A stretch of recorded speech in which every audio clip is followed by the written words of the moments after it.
Lambot. Alam niyo po ba yung pusa namin? Imbis na problema kami dun sa dalawa naming aso para sa nangangat-ngat. Mm. Yung papalahon pusa namin na kami magkakaroon ng problema. Ayan, grabe na yan ha. Tanda putol yung mga ano. Ay, alam mo si Bolt? Yung? Si Bolt. Mm. Puting aso. Kilala ko yun.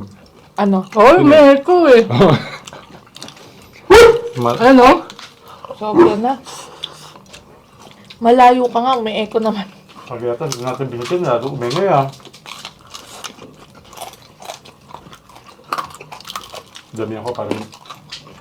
Habang nanonood po si Yani, wala daw internet. Pagtingin niya po doon sa wire ng internet, putol.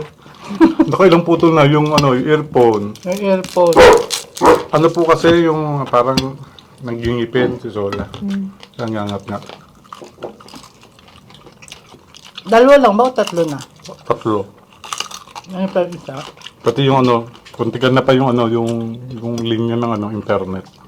Tayo doon naman sa may... Siya. Kaya ang lalaki po nung aso namin. Naturuan namin yung no, sinisit-sitan namin, hindi talaga na. Hanggang sa nasanay na.